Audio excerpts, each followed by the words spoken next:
نحمده ونصلي على رسوله الكريم اما بعد فاعوذ بالله من الشيطان الرجيم بسم الله الرحمن الرحيم رب اشرح لي صدري ويسر لي امري واحلل عقدة من لساني يفقهوا قولي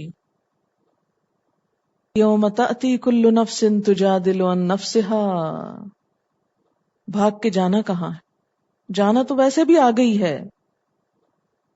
اب یہ آگے کیا ہے اصل میں؟ آخرت. جانا پھر آگے ہے، آپ نہ جائیں لیکن آپ کو لے جایا جائے گا.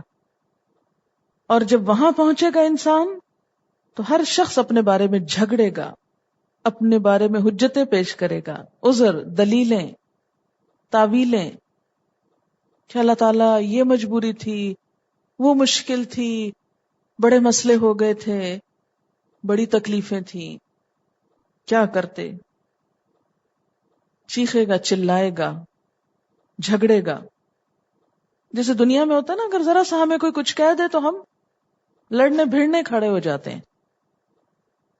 وَتُوَفَّى كُلُّ نَفْسٍ مَّا عَمِلَتْ، لیکن اس کا یہ لڑنا، جھگڑنا، بحثیں کرنا، حجتیں کرنا کچھ فائدہ نہ دے گا اس کو، بلکہ کیا ہوگا؟ جو اس نے کیا ہوگا اس کا صلہ اس کو پکڑا دیا جائے گا. یہ بالکل ایسے ہی جیسے بعض اوقات خریدار اور دکاندار میں جھگڑا دیکھا آپ نے؟ کیا بھی ہوگا، دیکھا کیا ہوگا. تو اس میں آپ دیکھیں کہ بعض اوقات آپ تھوڑے سے پیسے لے کے کھڑے ہوتے ہیں، آپ کہتے ہیں کہ بس یہ اتنے کی یہ چیز دے دو، وہ کہتے نہیں یہ نہیں دینی، اور آپ دیکھیں جھگڑا جھگڑا جھگڑا ہوتا رہتا ہے. آخر کو آپ پیسے دیتے اور دکاندار جو آپ کا حق بنتا ہے بس وہی دیتا، اس سے زیادہ کوئی بھی نہیں کبھی کسی کو دیتا. کبھی دیا؟ آپ جتنا مرضی جھگڑ لیں، چیخیں چلائیں، جو مرضی کریں، ملے گا وہی. ساری بحث کے بعد بھی ما عاملت، جو کرنسی لے کے گئے، وَهُمْ لَا يُظْلَمُونَ، اور وہ ظلم نہ کیے جائیں گے. اور ویسے بھی کوئی اور حمایت کے لیے بھی وہاں نہیں آئے گا، ہر کوئی اپنے بارے میں جھگڑ رہا ہوگا. تجادل عن نفسها، ہر ایک کو اپنی پڑی ہوگی. اس کو کہاں اس بات کی فکر کہ دوسرے کے ساتھ کیا ہو رہا ہے اور میں اس کے لیے جھگڑوں. دیکھیں نا، جب کوئی حادثہ ہوتا ہے، ہنگامہ ہوتا ہے، تو آپ سب اپنی فکر کرتے ہیں، دوسروں کی نہیں، اپنی اپنی فکر. قیامت کے دن بھی کوئی کسی کی حمایت کے لیے نہیں آئے گا، نہ باپ، نہ بیٹا، نہ بیوی. لِكُلِّ امْرِئٍ مِّنْهُمْ يَوْمَئِذٍ شَأْنٌ يُغْنِيهِ، ہر ایک کو اپنی ایسی مصیبت پڑی ہوگی کہ وہ دوسروں سے بے نیاز کر دے گی، دوسرے اس کو بھول جائیں گے، اپنی پریشانیاں دوسروں کو بھلوا دیں گی. آپ دیکھیں کہ اگر آپ تندرست ہو نا اور دوسرا بیمار ہو تو آپ کیئر کرتے ہیں، اور اگر آپ بھی بیمار پڑ جائیں، جیسے ماں بچہ ہوتا نا، جب تک بچہ بیمار ہوتا ماں لک آفٹر کرتی رہتی، ایک دن آتا ماں خود بھی پڑ جاتی. جب خود پڑتی ہے نا جو ہی، تو کہتی ہے اس کو اٹھا کے لے جاؤ، اس کو اب کوئی اور اٹھا کے لے جائے، اب میں اس کو نہیں دیکھ سکتی، میرے سر میں درد ہے، اسے لے جاؤ. جب تک خود ٹھیک تھی اس کے لیے فکر کر رہی تھی، جب خود پہ پڑی تو اس کی فکر بھول گئی. یوم تأتی کل نفس تجادل عن نفسها وتوفی کل نفس ما عملت. ہر ایک کے پیالے میں وہی پڑ رہا ہے جو کرنسی لایا، بس اتنا اتنا ڈالا جا رہا ہے. وَهُمْ لَا يُظْلَمُونَ، ظلم نہ کیا جائے گا. اچھا، آج ہمارا حال کیا ہے؟ پیمانہ کیا؟ ہم یہ دیکھتے ہیں کہ کون کام نہیں کر رہا تو چلو ہم بھی نہ کریں. یہ نہیں دیکھتے کہ کون زیادہ اچھا کر رہا ہے کہ ہم بھی ویسا کر لیں. لیکن قیامت کے دن پھر رشک آئے گا اور سوچے گا انسان، کاش وہ میں اتنے بڑے درجے پانے والے کے ساتھ میں بھی ہوتا. وَضَرَبَ اللَّهُ مَثَلًا، اور اللہ ایک مثال بیان کرتا ہے، قریتن، ایک بستی کی. کیسی بستی؟ کانت آمنتن، جو امن والی تھی، مطمئنتن، بڑی مطمئن تھی، خوشحال تھی. یہ لفظ جو نام رکھتے ہیں نا آپ، آمنہ، یہ وہی ہے بالکل. آمنتن، محفوظ، پر امن. مطمئنتن، اسی کی مزید تاکید، جیسے امن و اطمینان کہتے ہیں نا اردو میں، ویسا ہی ہے. یأتیہا رزقہا رغدن، آتا تھا اس کے پاس اس کا رزق با فراغت، بہت زیادہ. رغدن پہلے سپارے میں آپ نے پڑھا تھا، کھلا رزق آتا تھا، ہر طرف سے چیزیں آتی تھی. من کل مکان، ہر جگہ سے، ہر علاقے سے. یہ کون سی بستی ہے جہاں ہر علاقے سے چیزیں پہنچتی ہیں؟ مکہ. مکی صورت ہے نا، مکہ والوں کے حال پہ تبصرہ ہے. دنیا کے ہر گوشے سے چیزیں یہاں پہنچتی تھی، لیکن یہاں کے رہنے والوں نے کیا کیا؟ شکر ادا کرنے کی بجائے فکفرت، ناشکری کی. کس کے ساتھ؟ یا انکار کیا کس کا؟ بِأَنْعُمِ اللَّهِ، اللہ کی نعمتوں کا. اللہ کی نعمتوں کو نہیں مان کے دیا، اللہ کے احسان کو نہ مانا، ناشکری کی. پھر اللہ نے کیا کیا؟ فَأَذَاقَهَا اللَّهُ لِبَاسَ الْجُوعِ وَالْخَوْفِ، پہنا دیا، چکھا دیا اللہ نے بھوک اور خوف کا لباس. لباس تو پہنا جاتا ہے، یا چکھایا کیوں جاتا ہے؟ اس لیے کہ بھوک چکھی جاتی ہے نا، بھوک کی ایک فیلنگ آتی، بھوک پہنی نہیں جاتی، ٹھیک ہے نا. لیکن لباس کیوں کہا؟ لباس سے تشبیہ کیوں دی؟ اس لیے کہ لباس پوری طرح انسان کو ڈھانپ لیتا ہے. تو بتانا یہ مقصود تھا کہ بھوک اور خوف پوری طرح ان پہ مسلط ہو گئی. آپ دیکھیں کہ جب آپ کو بھوک لگتی ہے نا، کہاں لگتی ہے؟ ابھی بھی لگی ہوئی ہوگی، ذرا محسوس کریں. پورے جسم کو لگتی ہے بھوک. بھوک صرف کہیں ایک جگہ نہیں ہوتی، سارے جسم کو ڈھانپ لیتی ہے. کیوں؟ جب آپ کو بھوک لگتی ہے آپ کہتے ہیں میرا دماغ کام نہیں کر رہا، کوئی کام ہوتا کہتے مجھ سے نہیں چلا جا رہا، مجھے بھوک لگ رہی. لکھو میرے نہیں ہاتھ کام کر رہے، مجھے بھوک لگ رہی ہے. تو بھوک بھی لباس کی طرح پورے جسم پہ چھا جاتی، ڈھانپ لیتی. اچھا، اسی طرح خوف کہاں لگتا ہوتا ہے آپ کو؟ خوف کہاں لگتا ہے؟ پورے جسم پہ، یعنی پورے کا پورا ڈھانپ لیتا ہے انسان کو. اسی طرح بستی کو بھی بھوک اور خوف نے ڈھانپ لیا. ایسا کیوں کیا اللہ نے؟ ناشکری کرنے والوں کے ساتھ یہ کیوں کیا؟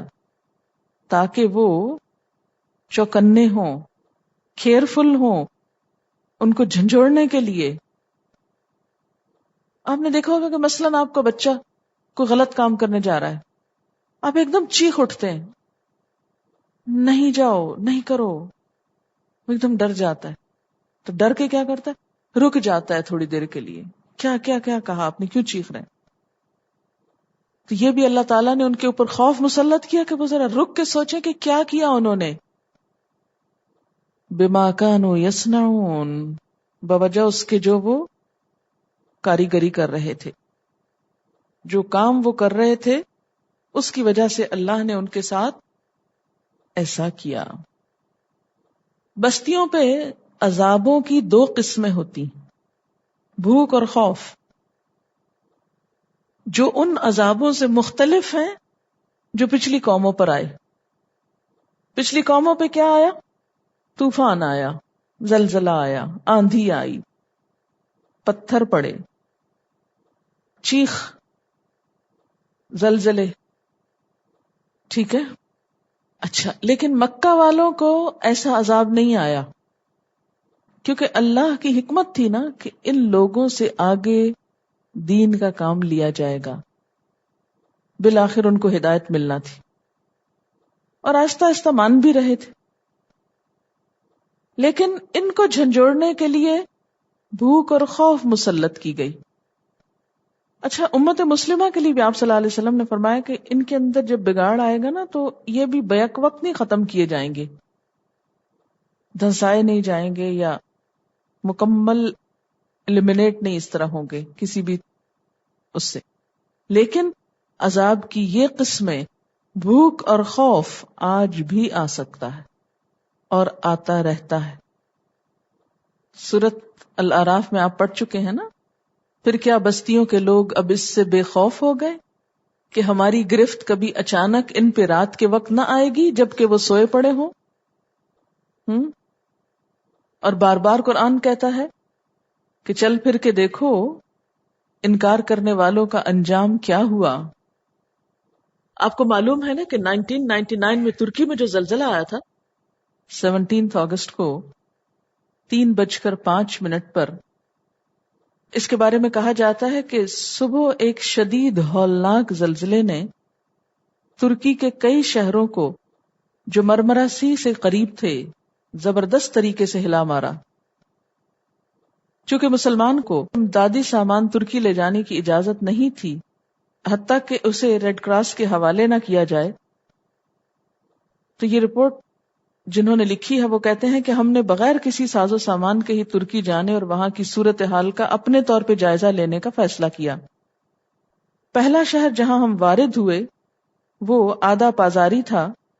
ہولناک تباہی کے منظر نے ہمارے ہوش اڑا دیے. ہم حیرت، اندوہ اور خوف کی ملی جلی کیفیات کو بیان نہیں کر سکتے.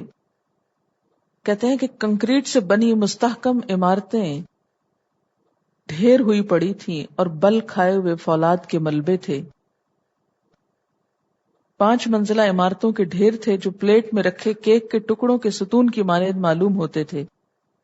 بیشتر عمارتیں تو کنکریٹ اور شکستہ فولاد کے ملبوں کے عظیم پہاڑ میں بدل چکی تھیں. وہ عمارتیں جن کا بالائی نصف زمین بوس ہو کر قریب کی عمارتوں پہ آ گرا اور مسلسل ضربوں کی وجہ سے ایک کے بعد دوسرا قطار در قطار عمارتوں کے گرنے کا سبب بنا. یعنی بڑی عمارتیں چھوٹی پہ گری، وہ اس کی وجہ سے گری، پھر وہ آگے گری، یعنی ایک کے ساتھ ایک ٹکرا گئی. جن عمارتوں کے ستون گر پڑے وہ بیسمنٹ میں موجود کاروں سمیت بیٹھ گئیں. جو عمارتیں محفوظ رہ گئیں تو ان کے رہنے والے بھی انہیں اس طرح چھوڑ گئے کہ وہاں ایک پر اسرار اور عفریت نما ماحول کا سما تھا، جس کی وجہ اس قیامت صغریٰ کے بعد وہ مختصر جھٹکے ہیں جن کی تعداد 900 تھی. زلزلے کے بعد جھٹکے آتے نا، 900 جھٹکے تھے، کیونکہ لوگ وہاں ٹک نہیں پا رہے تھے، اسی وجہ سے وہ جگہ ہی چھوڑ گئے. اس کے علاوہ بھی اس میں کافی لمبی تفصیل انہوں نے لکھی ہوئی ہے، مختلف شہروں میں کیا کیا گزرا. یہ مثال میں نے کیوں دی ہے؟ اس لیے کہ ہم سمجھتے ہیں کہ یہ تو پرانے زمانے کی باتیں ہیں جو یہ کہی گئی ہیں کہ بستیوں پہ عذاب آتا ہے یا ان کی پکڑ ہوتی ہے. تو اللہ تعالیٰ کہتے ہیں کہ کیا آج لوگ بے خوف ہو گئے ہیں کہ آج نہیں یہ پکڑ آ سکتی اگر تم اللہ کی نافرمانی کرو گے؟ آخرت میں تو پکڑ ہوگی ہی، لیکن دنیا میں بھی پکڑ ہو سکتی ہے اور اس سے تم غافل نہ رہو. اور آپ دیکھیے کہ خوف کے علاوہ، زلزلوں کے علاوہ جو چیز ہے وہ بھوک، ضرورت کی چیزوں کا کم ہو جانا. تو ایسی چیز سے پناہ مانگنی چاہیے. اعوذ بک من الفقر واعوذ بک من القلۃ والذلۃ. قلت کے ساتھ ہی ذلت آنے لگتی ہے، تو لڑائی جھگڑے فساد شروع ہو جاتے ہیں، لوگ ایک دوسرے کے جان مال کے دشمن ہو جاتے ہیں. قحط پڑ جائیں تو لوگ انسانوں کو کھا جاتے ہیں. حضرت عمر کے زمانے میں بھی ایک دفعہ قحط پڑا تھا تو لوگ ہڈی، چمڑا، کھال، انسان، جانور، کتے، بلیاں سب کھا گئے. اس لیے کہ بھوک انسان کو جس طرح پریشان کرتی ہے، پھر انسان ٹھہر نہیں سکتا کسی چیز پر، پاگل کر دیتی ہے نا انسان کو. ریسنٹلی میں کہیں گئی بھی تھی تو وہاں پر ایک خاتون سے ملاقات ہوئی تو کہنے لگی کہ ایک جگہ جہاں ہم بیٹھے ہوئے تھے کہ اس ایریے کی جگہ پر صرف ہمارے بچوں کے کھلونے ہی کھلونے تھے. ایک بہت بڑا ہال تھا جس میں صرف بچوں کے کھلونوں کا علاقہ تھا. پھر اسی طرح جس عمارت میں آپ بیٹھی ہیں اس سے دگنی عمارت آپ سمجھیں کہ ہمارا گھر تھا. دنیا کی کوئی نعمت ایسی نہیں جو موجود نہیں تھی. اور اس کے فوراً بعد رونے لگی. آج ہمارے گھر میں ایک وقت کا آٹا ہوتا ہے تو دوسرے کا نہیں ہوتا. یہ خود مجھ سے ملی ہے خاتون، کسی میں نے کوئی افسانوی کہانی نہیں پڑھی. میں نے کہا کہ یہ ہوا کیا یہ سب کچھ؟ تو اصل جڑ وہی سود پہ قرضے لیے ہوئے تھے، اور وہ اتنے ملٹی پلائی ہو گئے، فالس اسٹینڈرڈ آف لیونگ، کہ قرضوں کے بل پر انسان اپنے آپ کو وہ ظاہر کرے جو وہ حقیقت میں ہے نہیں. بہرحال ان کی جب ادائیگی نہیں ہو سکی تو سب کچھ سیل کر دیا گیا، اور کوئی دوسرا ذریعہ آمدنی نہیں. اب ہر چیز سیل پہ لگی ہوئی ہے، وہ بکے گی تو ادائیگی ہوگی، تو ہماری جان میں جان آئے گی. نہ ہم کہیں جا سکتے ہیں نہ آ سکتے ہیں. اس صدمے میں ہسبینڈ کو ایسا سٹروک ہوا کہ وہ باہر پڑے ہوئے ہیں، ان کو سینسز ہی نہیں ہے پوری طرح، کہ اگر یہ سب کچھ بک کے، اور پھر یہ کہ پارٹنر جو ہیں ان کے آپس میں جھگڑے ہیں کہ یہ نہیں بیچ سکتے، وہ نہیں بیچ سکتے، میں اس پہ سائن نہیں کر سکتا، وہ اس پہ. ایک کے بعد ایک ایسا سلسلہ مسائل کا کہ جس کا کوئی حل نظر نہیں آتا. تو اللہ تعالیٰ جب فرماتے کہ یمحق اللہ الربا ویربی الصدقات، اللہ اس ربا کو مٹانا چاہتا ہے، نہ لو سود. لیکن پھر بھی ہم کو سمجھ نہیں آتی. وہ مسئلہ مجھ سے کیا پوچھنا چاہ رہی تھی خاتون، انہوں نے مجھ سے کہا کہ میرے پاس ایک پلاٹ ہے جو میرے نام کا ہے، اس کو میں بیچ سکتی ہوں، کیا میں وہ بیچ کر پیسے بینک میں رکھوا دوں کہ مجھے منتھلی آمدنی ہو؟ میں نے کہا مجھے آپ بتائیے، ابھی آپ نے مجھے بتایا کہ آپ پر جو یہ آفت آئی ہے وہ سود کی وجہ سے آئی ہے، سودی قرضوں سے آئی ہے، ابھی پھر آپ کہہ رہی ہیں کہ میں پھر سود لے لوں. ہماری حالت یہ ہے کہ ہم جس سراغ سے ایک دفعہ ڈسے جاتے ہیں پھر اسی پہ ہاتھ رکھتے ہیں، پھر اسی طرف چلے ہوئے ہیں، اور آنکھیں بند کر کے. تو کبھی یہ نہ سوچیں کہ آج ہمارے پاس کروڑوں ہیں تو ہمارے لیے یہ آیت نہیں ہے. یہ آپ دیکھیں کہ بستی تھی آمنتن مطمئنتن یاتیہا رزقہا رغدن من کل مکان. آج بھی رہتے ہیں نا ایسے لوگ دنیا میں کہ جن کے گھر میں ہر ملک کی چیز آپ دیکھ سکتے ہیں. کون سی چیز ہے جو وہاں نہ ملے گی آپ کو؟ گھر ہے یا میوزیمز آپ پہچان نہ سکیں. کپڑوں کی ویرائٹی دیکھ لیں، کھانے پینے کی دیکھ لیں، جیولری کی دیکھ لیں، سپورٹس کی دیکھ لیں، کس چیز کی آپ دیکھیں کہ وہاں کون سی چیز کہاں کی نہ ملے گی. ڈیکوریشن پیسز آپ دیکھ لیں، ایک کے بعد ایک چیز دیکھے چلے جائیں. وہ کہنے لگی لاکھوں کروڑوں کے ڈیکوریشن پیس میرے گھر میں پڑے جن کو میں سیل بھی نہیں کر سکتی کہ میرے لیے وہ ذلت اور رسوائی کا سبب ہے. میں کس کو لے جا کے بیچوں؟ میں کس کس کے سامنے اپنا حال کھولوں؟ کہتی وہ سب کچھ میرے لیے بلائے جان ہے کہ ان کو مینٹین نہیں کر پا رہی، ان کو بیچ نہیں پا رہی، وہ میری جان نہیں چھوٹ رہی. یاتیہا رزقہا رغدن من کل مکان، دنیا بھر سے. میں کبھی سوچتی نا اللہ نے مکہ کی مثال دے کے دراصل ہر جگہ کی مثال ہم کو نعمتوں کی مثال سمجھا دی، کیونکہ ہم اسی گھمنڈ میں بعض اوقات آ جاتے ہیں نا کہ کون سی چیز نہیں ہمارے پاس، ہر چیز ہے. ملک گھومے ہوئے ہیں دنیا کا، اور دنیا بھر کے عجوبے اکٹھے کر کے رکھے ہوئے ہیں، اور انہی چیزوں سے دل بہلاتے ہیں، انہی پہ فخر کرتے ہیں، انہی پہ تکبر کرتے ہیں. دیدہ عبرت کھولو تو صحیح کہ ان میں سے ایک چیز دنیا میں نہیں بچا رہی، ایک چیز دنیا میں کام نہیں آ رہی. جن چیزوں کو دیکھ کے ہمارے دل کو ٹیک آتی ہے نا کہ ہمارے پاس یہ بھی ہے، یہ بھی ہے، یہ بھی، ہم دیکھے پھولے نہیں سماتے. یہ چیزیں دنیا میں ہمیں کوستی نظر آتی ہیں. تو اس لیے اصل چیز کیا ہے؟ شکر. تھوڑا بھی ملے تو شکر، زیادہ بھی ملے تو شکر. اتنا شکر کہ بس زبان سے کوئی اور چیز نہ نکل سکے، کوئی کلمہ ناشکری نہ آئے. اللہ کو ناشکری سخت ناپسند ہے. اسے کفر کے لفظ دیا. ناشکری کفر ہے ایک طرح سے. ہمارا حال کیا ہوتا ہے؟ ایک نعمت ہوتی ہے تو اس کو نہیں دیکھتے، جو نہیں ہے اس پہ روتے رہتے ہیں ہر وقت، یہ نہیں ہے، یہ نہیں ہے، یہ نہیں.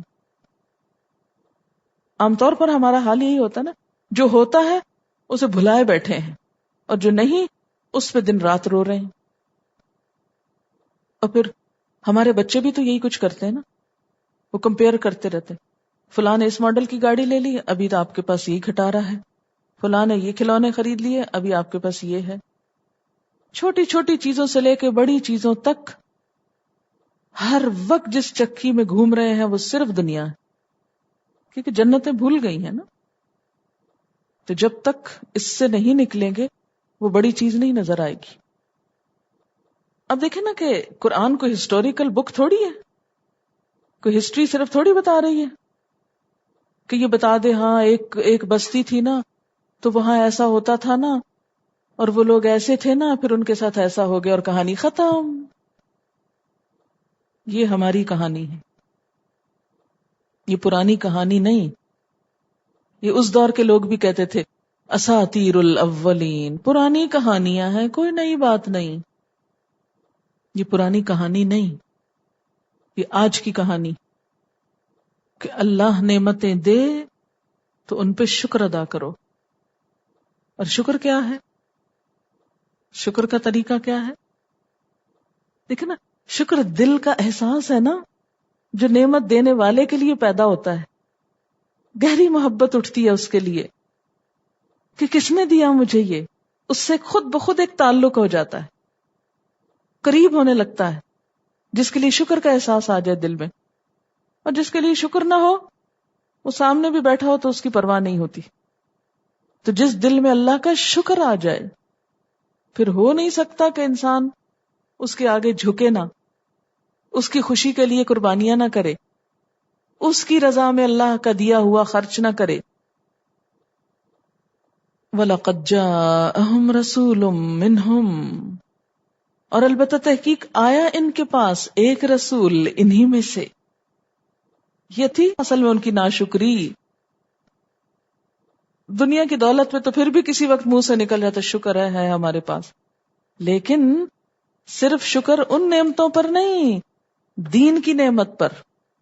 اس مطمئن بستی میں اللہ کا رسول آیا تھا جس کی انہوں نے ناشکری ناقدری کی تھی. اور یہ ایک حقیقت ہے نا کہ عام طور پر کیا ہوتا ہے، جتنی دنیا اللہ دیتا ہے نا اتنے دین سے ہم دور ہو جاتے، اتنا ہی ہمارے لیے اطاعت کرنا مشکل ہو جاتا ہے، اتنے ہم زیادہ بھٹکتے ہیں. جتنا مال زیادہ آتا چلا جاتا ہے اتنی سرکشی بڑھتی چلی جاتی، اتنی اللہ تعالیٰ سے دوری بڑھتی چلی جاتی، بے نیازی بڑھتی چلی جاتی. ہمارے پاس اتنا ہے، ہمیں کیا ضرورت ہے ہم اور سجدے کریں. عام طور پر آپ دیکھیں نا غریب لوگ پھر بھی نماز پڑھتے دکھیں گے، پھر بھی کوئی اللہ کی طرف رجوع کرتے نظر آئیں گے. لیکن جن کو مال و دولت کی کثرت ہو جاتی ہے پھر وہیں غفلت ہو جاتی کہ سب کچھ مل گیا بس کافی، اب اور کس کے لیے ہم نے مانگنا ہے. تو دین کی طرف توجہ کم ہو جاتی. کیوں؟ اس لیے کہ جب مال زیادہ آتا ہے نا پھر ہماری پرائرٹیز کیا ہوتی ہیں کہ اس مال کو اب انجوائے کرو. جب میرے پاس مال آتا ہے کہاں لگاتے ہیں ہم مال کا بہترین حصہ، بڑا حصہ اللہ کے دین میں. اگر لگاتے ہوتے تو یہ حال ہوتا کہ نسلوں کی نسلیں جاہل ہیں. پھر دین کی تعلیم کا یہ کال ہوتا. اپنی دنیا کے لیے ہم کیا سوچتے ہیں، کہاں سوچتے ہیں، ہمارا گھر کہاں ہونا چاہیے، کیا سوچتے ہیں؟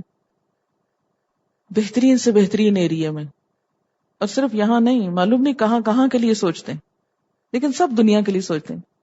ساری جگہ دنیا میں ہی ہے وہ جہاں کے لیے سوچتے ہیں.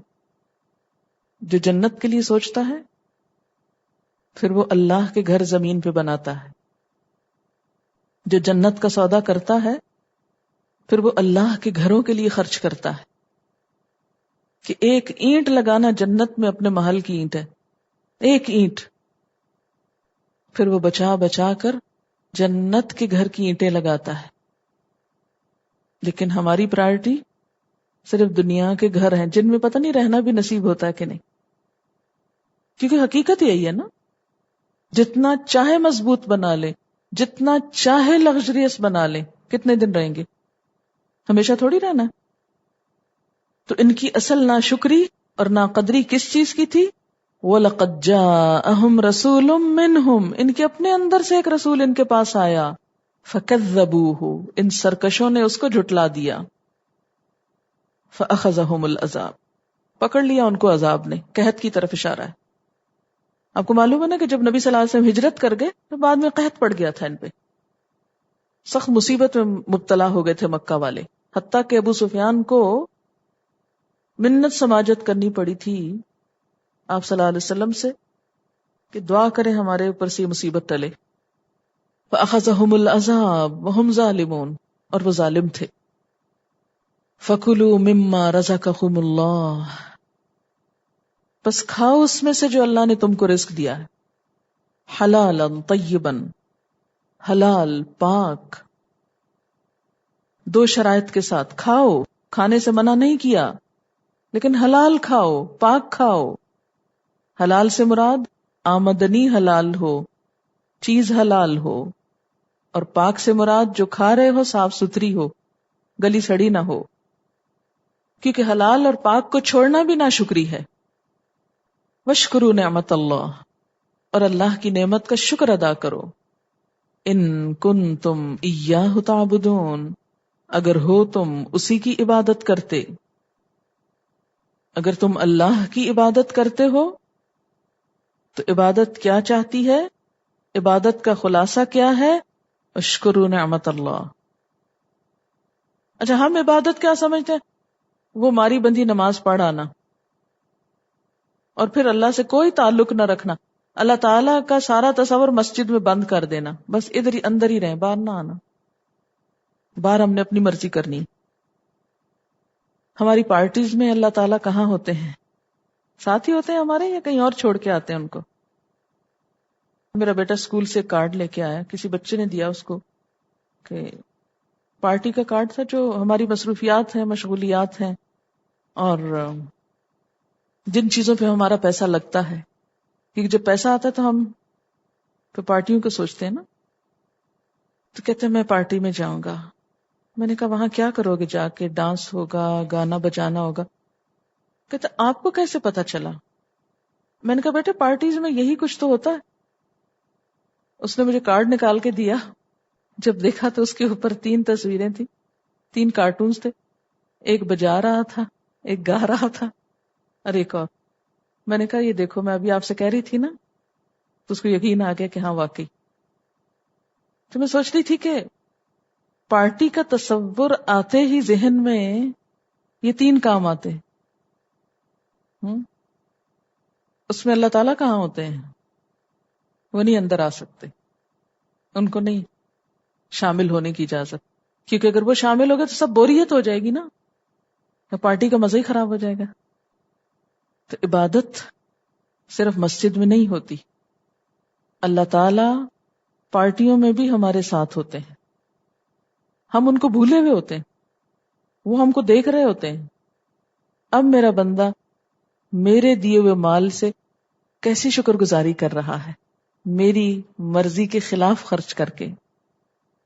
واشکروا نعمت اللہ، شکر کرو اللہ کی نعمت کا. ان کنتم ایاہ تعبدون، اگر تم اسی کی عبادت کرتے ہو. وآخر دعوانا ان الحمد للہ رب العالمین.